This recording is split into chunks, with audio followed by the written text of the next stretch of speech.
I don't have the right kind of silence in this house anymore. Not the calm kind. Not the kind that feels like rest. It's the kind that shows up after you've said, "I'm fine," too many times, and people finally believe you. My name is Walter Haines. I'm 71 years old, and I'm recording this in a low voice because the walls feel thin at night, even when nobody's listening. My heart doesn't keep a steady rhythm the way it used to. My hands do that small trembling thing when I reach for a cup. And my memory, it's strange. It forgets what I ate yesterday, but it won't stop replaying one morning from 50 years ago. I'm not doing this to make anything right. I don't think it can be made right. I'm doing it because I'm running out of time to keep pretending I don't hear my own thoughts. There was a day when I lied, once. Not a polite lie, not an easy lie, the kind of lie that lands in a room and changes what the air means. And I said it so calmly. That's what scares me now. I said it like it was a simple fact, like I was giving directions. Then I built a whole life around it. People think lies come with noise, with drama, with shouting or doors slamming. Mine didn't. Mine was quiet, clean, almost gentle, like a hand pulling a blanket over something ugly. I was 21 when it happened. I can still smell that day if I try. Rain on hot pavement, wet wool, old cigarettes, that sour metallic city smell that gets into your hair and stays there. I was wearing my best shirt, the one with the cuffs starting to fray. My mother had ironed it hard enough that it felt stiff on my skin. She asked where I was going. I told her I had an appointment. I told her that like it was nothing. She nodded while she stirred a pot of thin soup. We didn't have much then. My father had been gone for 3 years by that point. Gone as in he left, not gone as in buried. We didn't say his name much. Saying it made my mother's face tighten in a way that made me feel guilty for asking. So I kissed her cheek and stepped out into the rain. The truth is, I was going to St. Agnes, 3rd floor, maternity ward. I was going to see June before she gave birth. June.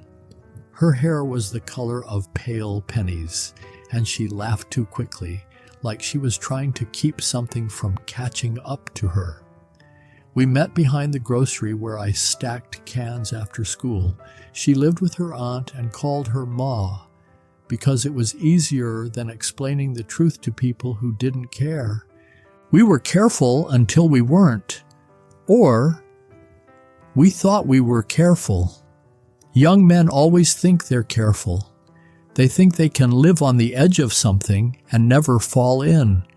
And then one evening we sat on the curb behind the store, brick wall at our backs, paper cups of coffee between our hands. I remember her thumb rubbing the rim of the cup over and over, like she could sand it down to nothing. She told me she was pregnant, very quietly, and I just stared at her. I remember looking at her stomach like I expected to see proof right away, like my eyes could catch up with the future faster than my brain could. June didn't cry. She didn't raise her voice. She looked at me steadily, like she was older than both of us, like she'd already lived the part I hadn't reached yet. She said, "Don't go away." That sentence followed me into every room I've ever slept in. I promised her I wouldn't. I think I meant it when I said it, or I wanted to mean it. But wanting to be someone and being capable of being them, those are different things. I learned that too late. The morning I went to St. Agnes, I brought flowers, a small bunch. I couldn't afford anything nicer. White ones and some purple filler that looked like weeds. I remember feeling embarrassed about them, even as I held them, like the cheapness was a confession all by itself. June was in a hospital bed, propped up on pillows. Her skin looked too pale under those lights. Her hair was braided tight, like she was trying to hold herself together from the outside in. Her aunt sat in a hard chair with her purse in her lap, like a shield. June saw me, and her eyes softened, just a little, like she'd been holding her breath since I left her house, and finally she could let it out. Her aunt stood up. No hello, no kindness, no small talk. She looked at me like she was measuring whether I was worth the space I took up. And she said, "Is it yours?" 4 words. The room got very still. June's eyes flicked to mine. She didn't speak. She waited. She let me choose. I can still feel that waiting. I could have said yes. I could have. I think people imagine that moment as complicated, but it wasn't. It was simple. It was clean. Yes. And I didn't say it. Something rose up in me. Fear, maybe. Shame. Pride. That sick, childish hunger to be seen as untouched by the mess I helped make. I shook my head once. Just once. And I said, no. June's face didn't shatter. Not right away. That's the part that stays with me. It didn't break like glass. It dimmed like a lamp when someone slowly turns the knob down. Her aunt made a sound, not relief, not victory, more like confirmation, like she'd already decided who I was, and I'd finally agreed to it. June's hands moved to her stomach without thinking, protective, instinctive. She didn't cry. She didn't beg. She just looked at me like she was trying to see if I was still in the room, and I wasn't. I put the flowers on the little table beside her bed. I said something small, something useless. I don't remember the words. My brain won't give them back. I only remember the feeling that I wanted out. I wanted air. I wanted distance. I left.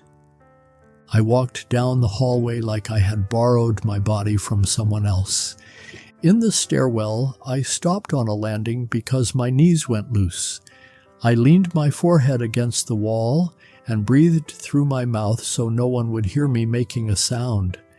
I stared at the green paint, chipped in spots, and I thought very clearly, this is where my life splits. Not into good and bad, into what it was and what it would never be again.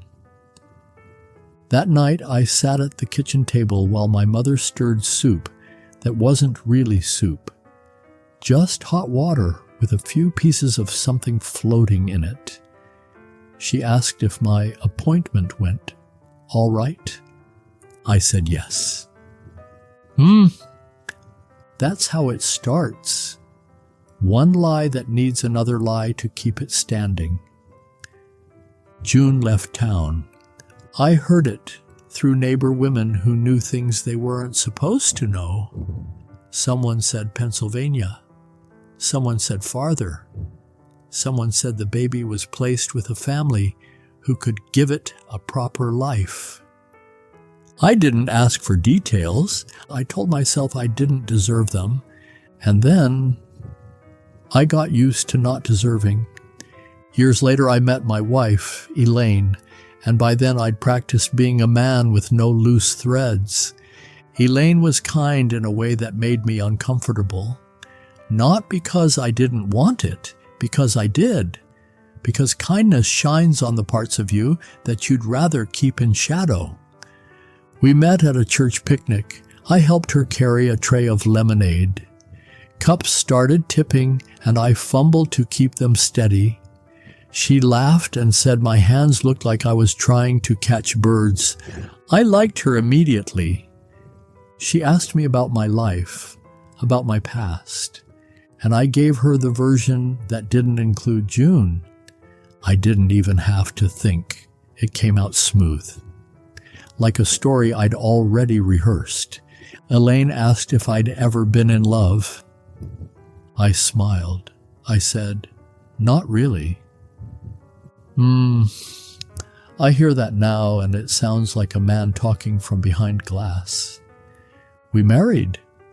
We had 2 boys. We bought this house when the paint still smelled new. I worked. I paid bills. I fixed things around the place. I sat in folding chairs at school plays. I drank coffee that went cold while I read the newspaper. I held Elaine's hand in movie theaters.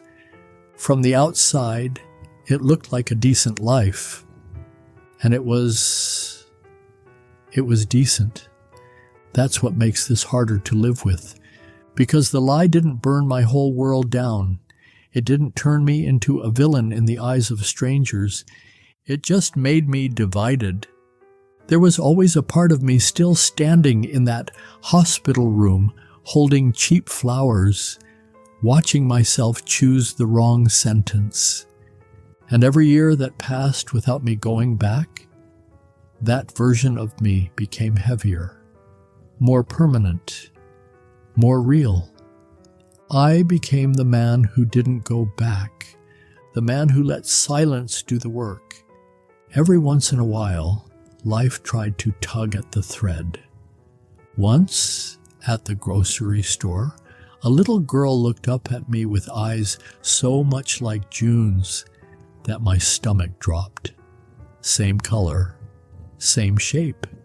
She stared at me longer than children stare at strangers, like she recognized something she couldn't name. My chest tightened so fast I thought I might faint between the aisles.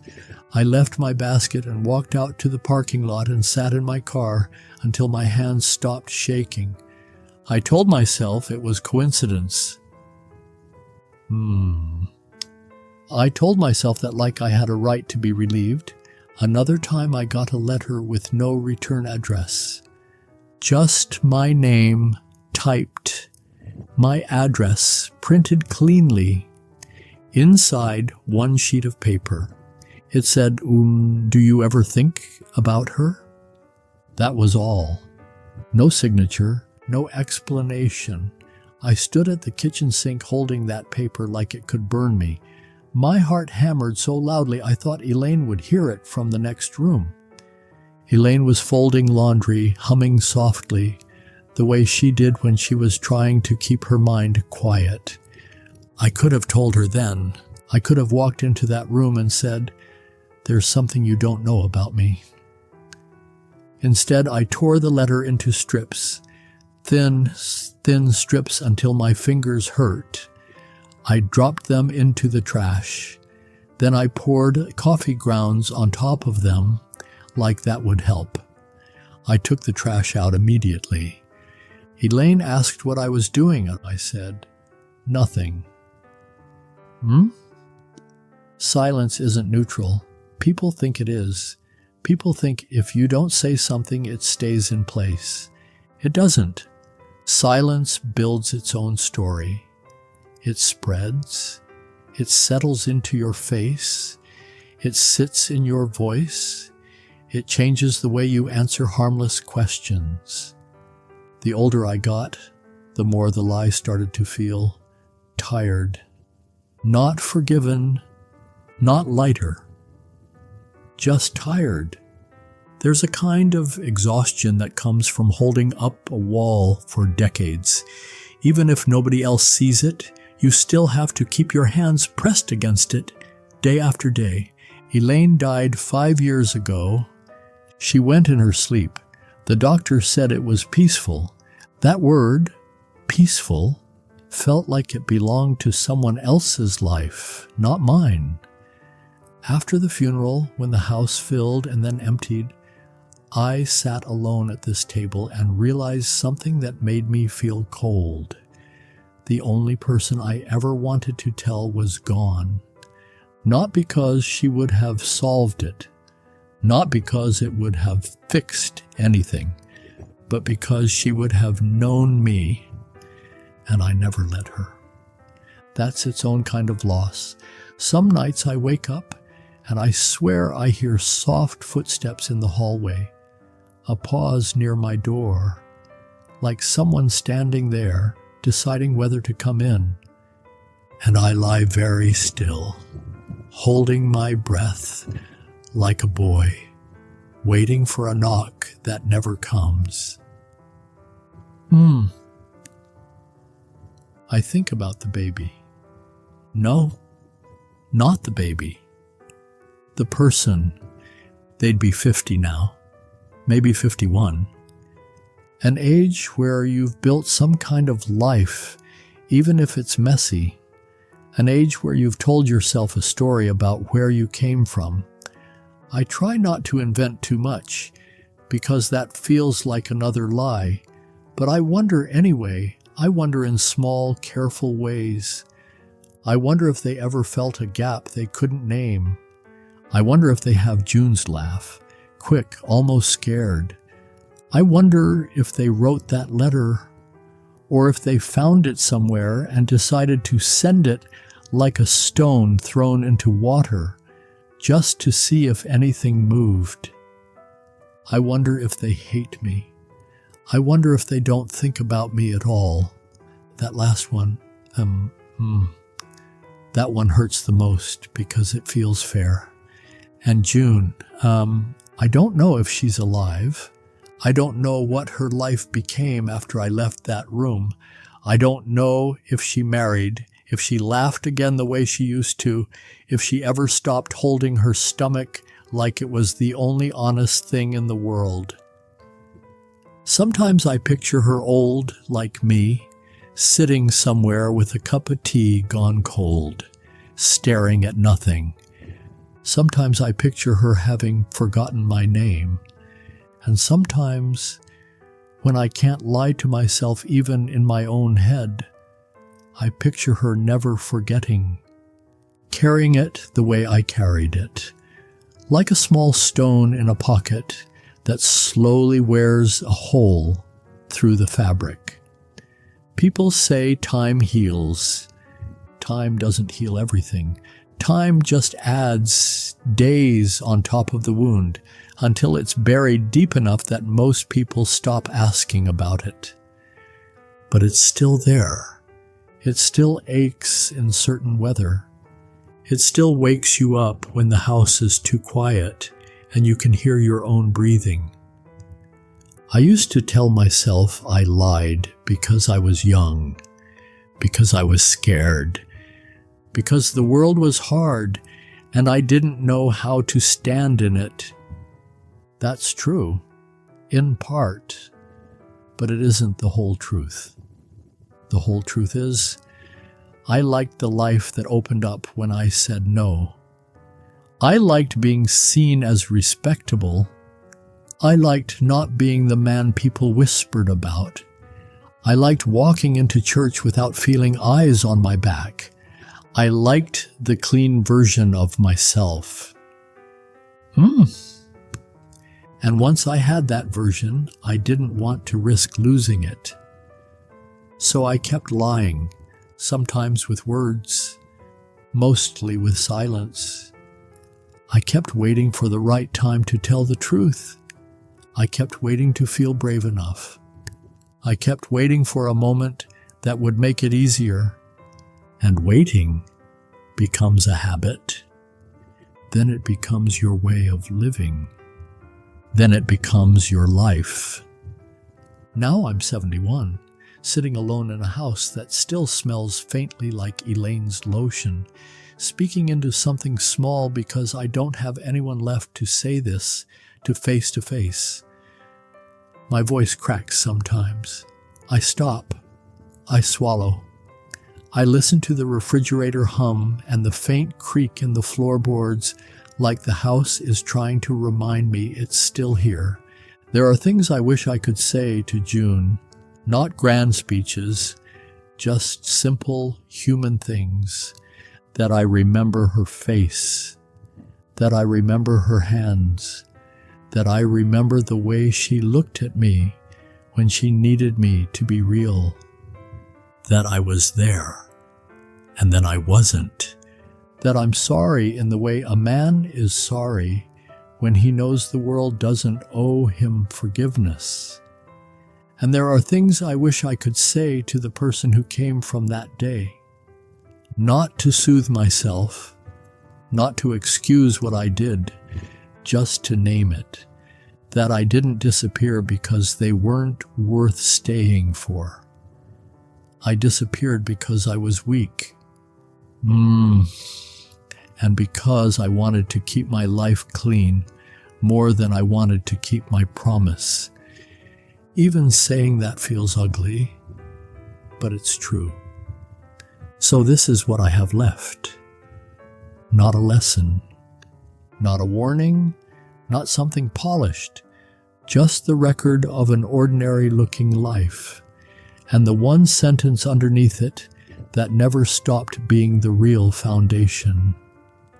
I lied once, and then I let it become my life. If you've listened this far, you don't have to write anything, you don't have to fix it with words. But if something in you stirred, if it brought up a memory or a feeling you don't usually say out loud, you can leave it here if you want. Or you can just stay quiet with me for a moment longer. That's enough too.